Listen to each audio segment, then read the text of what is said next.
कामगारांचं दुःख कळण्यासाठी भाषणं ठोकायची गरज नसते, तळमळ ही मनापासून असते। आणि हे बघ, विक्रमला तुमची काळजी वाटत नाही असं अजिबात समजू नका। तुमचं जग त्यांनीही जवळून पाहिलंय। उन्हात तानात त्यांनी कन्स्ट्रक्शन साइटवर काम केलंय, वेळ प्रसंगी उपाशी झोपलाय। आज सुद्धा तो राजेश शिर्के म्हणून ही नोकरी करत नव्हता, तर कामगारांचा विचार करणारी एक कंपनी आहे, त्यासाठी तो काम करत होता। मॅडम, लोकांना सांत्वनाची नाही मदतीची गरज आहे। तेवढी कधी देणार ना ते सांगा। आर्थिक मदत करून जखमा भरता येत नाही। जाऊ दे, तुम्हाला काय कळणार। आणि तरीही मला असं वाटतं ह्या विषयावर आपण एकदा बोललोय, उगाच बोंबाबोंब करू नका। आमच्या कामगारांना मदत मिळणार, लवकरच मिळेल।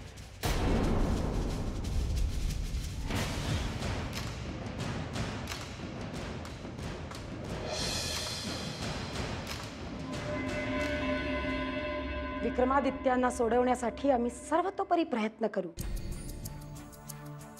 आमचे धाकटे भाऊ आहेत ते। आम्ही इतकेही हृदय शून्य नाही की आमचा भाऊ अडचणीत असताना आम्ही त्याच्या मदतीला धावून जाणार नाही।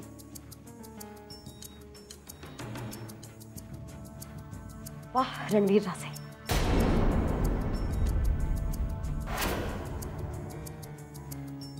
काय काय सांगितलं होतं तुम्ही आम्हाला। एकापेक्षा एक आश्वासनं देऊन निश्चिंत केलं होतं आम्हाला। खोटं बोलून एखाद्याला अंधारात ठेवणं तुमच्याकडनं शिकावं कोणी।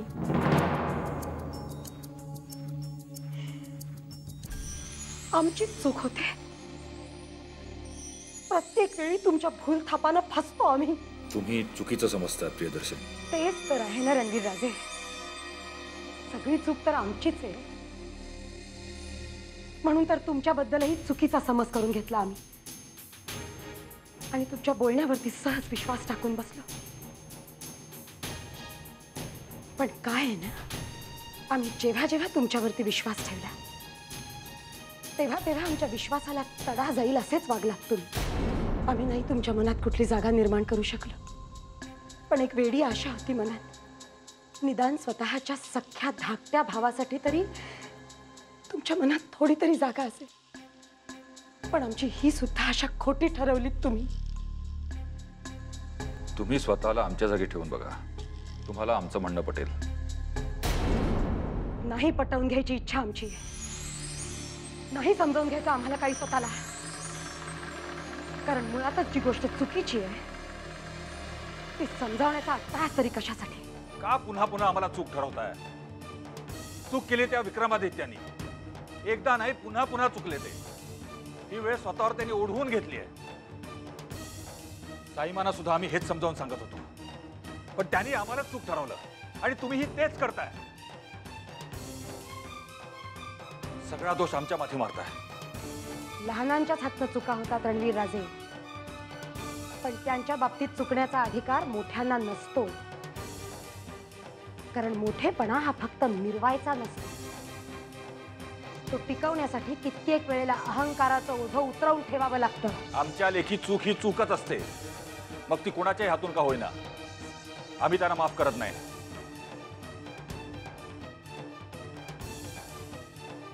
आणि तरी जर तुम्हाला आम्ही दोषी वाटत असलो तर आम्ही तुमचं मत बदलण्याचा प्रयत्न करणार नाही। आम्ही जे आहोत हे असेच आहोत।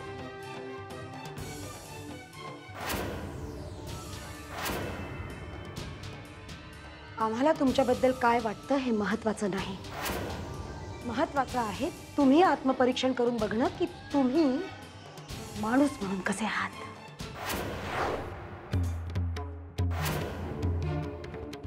आज आम्ही तुमच्याकडे पाहिलं ना की आम्हाला खेदाने म्हणावंसं वाटतं। आमच्या समोर उभा असलेला हा माणूस हा कुणाचाही मुलगा नाही, कुणाचाही भाऊ नाही, कुणाचाही नवरा नाही। हा आहे फक्त एक अहंकारी माणूस, स्वतःच्या अहंकारापोटी प्रत्येक नातं खोटं ठरवणारा एक स्वार्थी माणूस। दुसरी कुठलीच भूमिका शोभत नाही तुम्हाला रणवीर राजे।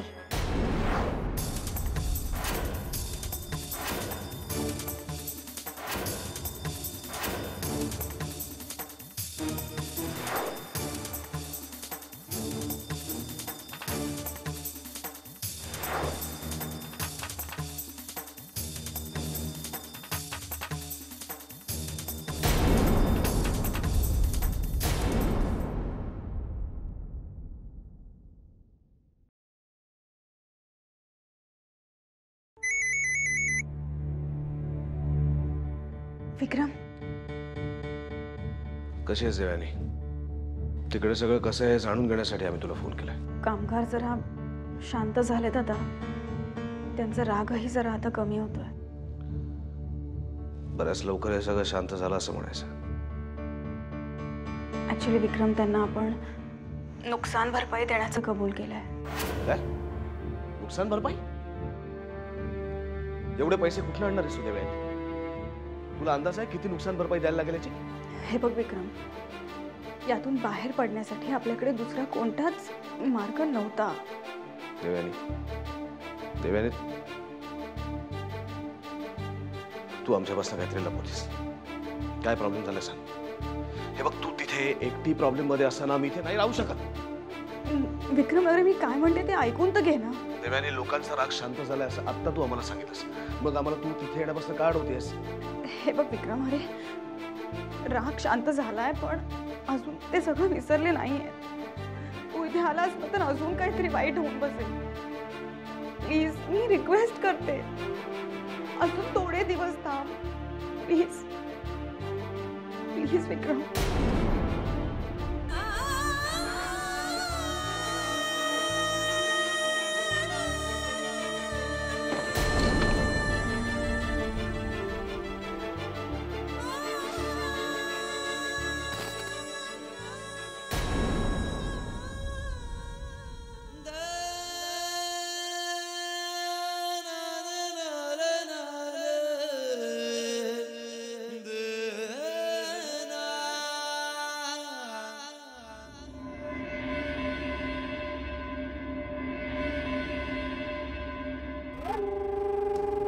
गप्पा साहेब, ही पापी पेठ आहे ना, हे एकदा रिकामं राहिलं की दोघांनाही त्रास होतो, नोकरांनाही आणि मालकांनाही. कंपनीत काहीही झालं, कितीही वाद झाले तरी कंपनी बंद होता का म्हणा एवढाच हट्ट असतो आपला. मालकांना आणि नोकरांना एकत्र घेऊन युनियन लीडर म्हणून आज इथवर आलोय. नाही ते सांगाय, पण ते पार्टीचा आवाज येतो. तुम्ही आपण इथं बसलो तर चालेल ना? चालेल. तर ते सांगण्याचं गोष्ट नाही हो, पण आज आपलं मीटिंग इकडे कशासाठी ते सांगा. जे काही घडलं ते योग्य नव्हतं. त्यात आमचे कामगार जीवानिशी गेले. त्यांच्या कुटुंबियांना मदत ही मिळालीच पाहिजे. ऑफकोर्स मिळायलाच पाहिजे, मिळणार ते. तुमचं जे डिमांड आहे ते त्याच्याशी आम्ही अग्री करतो. नाही, आज विक्रमादित्याच्या बायकोला आणि भावाला भेटून आलो आहे. त्यांना 3 दिवसाची मुदत दिली. तुम्हाला तेच सांगायचं. विक्रमादित्य बरोबर तुमचंही नाव खराब होणार आहे. नाही, तुम्ही जे काय म्हणता ते बरोबर आहे. आणि हे वर्कर लोकांना त्यांचा राईट मिळालाच पाहिजे, त्यांचा प्रॉफिट झाला पाहिजे. त्याच्यासाठी तुम्ही जे काही करता ते बघितलं की फार रिस्पेक्ट वाटतो बघा तुमच्याबद्दल. आणि हे वर्कर लोकांबद्दल तुम्हाला जे काही वाटतं ते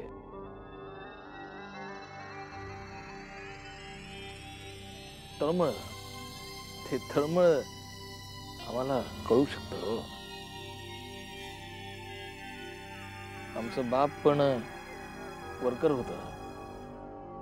रस्त्यावर खडी फोडायचं. खडी फोडता फोडताच एक दिवस गेलं. त्यामुळे ते वर्करचं दुःख, पेन विक्रमादित्यला नाही कळलं तरी आम्हाला कळू शकतं हो.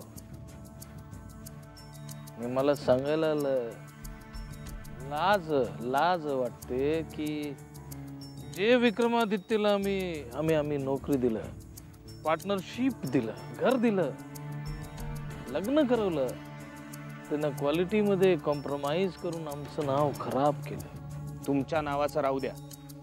आमच्या कामगारांना त्यांचा मोबदला कधी मिळणार एवढंच सांगा. मिळणार हो, मिळालंच पाहिजे. ते विक्रमादित्य कडूनच मिळणार.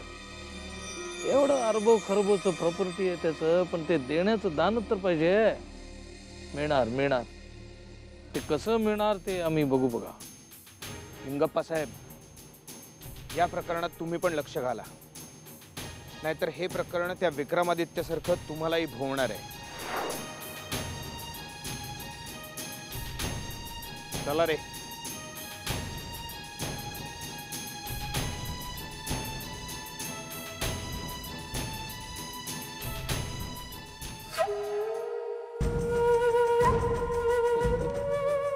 अरे मोठं आग लागलं रे, मोठं आग लागलं. आता ह्या आगचं फ्लेम धग ते विक्रमादित्य पर्यंत पोचायला फार वेळ नाही लागणार बघ.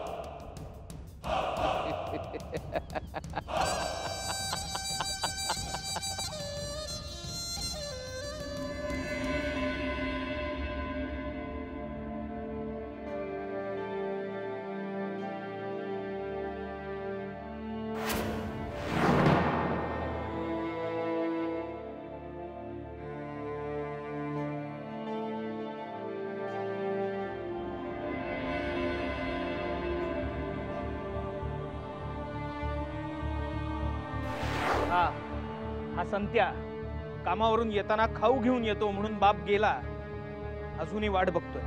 त्याचा बाप आता हयात नाही, कसं सांगणार त्याला? हे धोंडू काका, 2 तरुण मुलांना खांदा द्यायची वेळ त्यांच्यावर आली. त्यांच्या चितेला आग देऊन आल्यावर कसा जगत असेल तो माणूस? आयुष्य आरामात लहानाचं मोठं झालेलं त्या विक्रमादित्याला काय कळणार या रस्त्यावरच्या कामगारांची दुःख?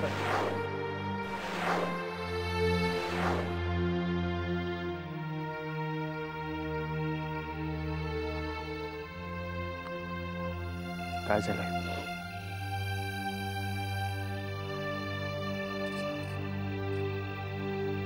कामगारांचं बोलणं तर सहन नाही होत नील भैया. वाटेल ते बोलत होते. त्या मीडियावाल्याने तर ठरवूनच टाकलं की विक्रम गुन्हेगार आहे. देवयानी, तू का लक्ष देतेस मीडियाच्या बोलण्याकडे?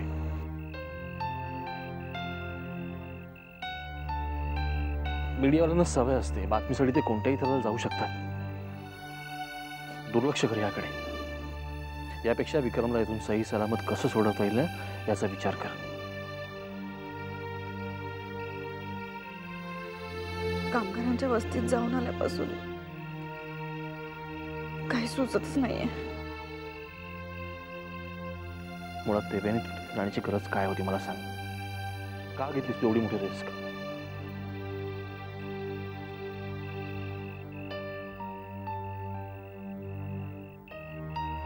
हे बघ, जोपर्यंत आपण त्यांना नुकसान भरपाई देत नाही आहोत तोपर्यंत तू त्यांच्याशी एकही शब्द बोलणार नाहीस, कळलं?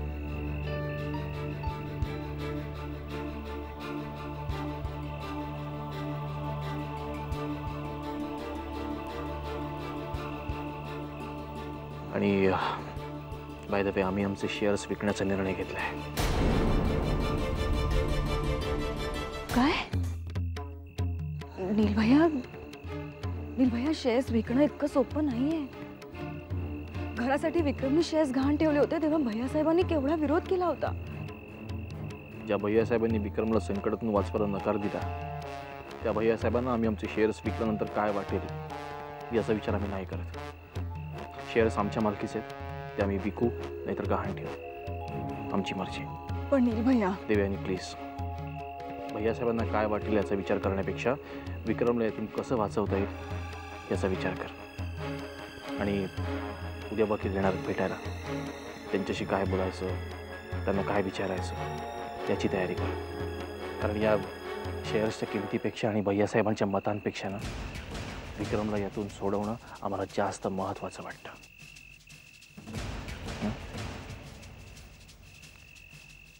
उगाच विचार करत बसू नकोस, जाऊन झोप, रात्र बरीच झाली आहे.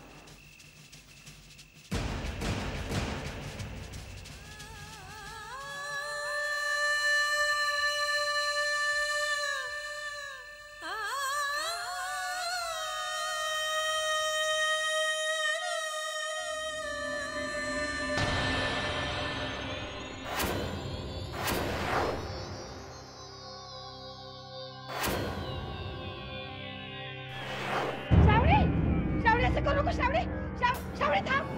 श्रावणी असं नको करू. श्रावणी काय झालं? श्रावणी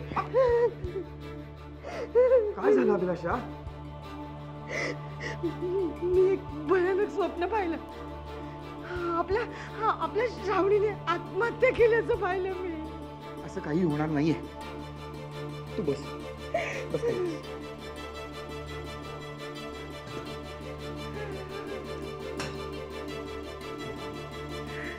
अभिलाषा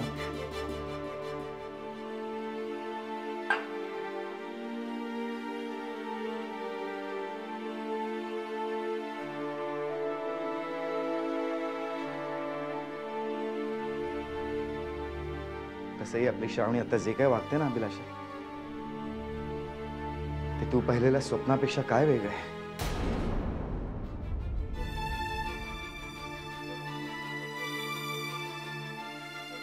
मला खूप भीती वाटते. मला असं वाटतं की आता आपली श्रावू या घरात परत कधीच येणार नाही. नाही ग, असं काही नाही होणार अभिलाषा. तिला परत आणण्यासाठी किती प्रयत्न केले, समजावून सांगितलं, पण ती काही केलं ऐकायलाच तयार नाही.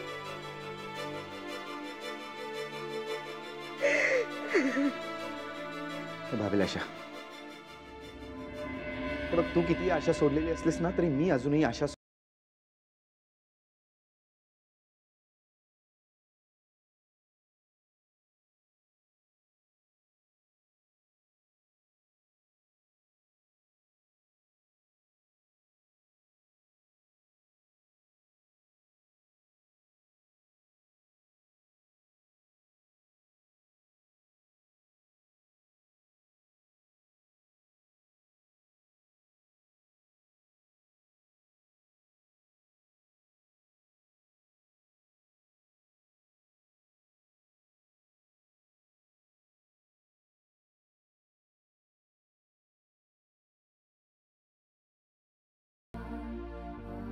आपली श्रावू स्वतःहून या घरी परत आलेली असेल. मी फक्त त्या दिवसाची वाट बघतोय. मी सुद्धा.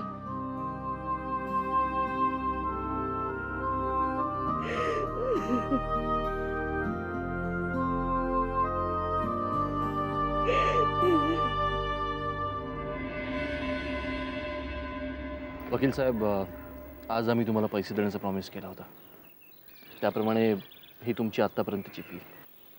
थँक्यू नीलराजे. वकील साहेब, विक्रमच्या केसचं आता पुढे काय होणार? म्हणजे पुढची तारीख वगैरे काही? पुढची तारीख मिळवण्याचे माझाही प्रयत्न सुरूच आहेत, पण आता ही केस तेवढी सोपी राहिलेली नाही. ही केस आता खूप कॉम्प्लिकेटेड झाली.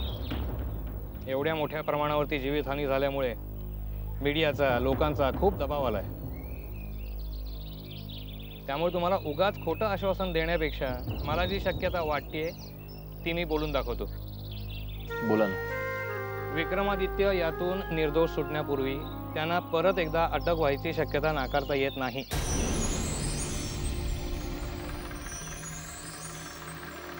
नाही वकील साहेब, काहीही झालं तरी विक्रमला पुन्हा अटक होता कामा नये.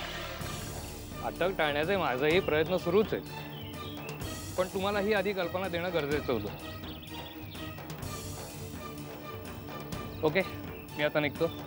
पुढच्या तारखेबद्दल तुम्हाला नक्की कळवेन. थँक्यू. येतो.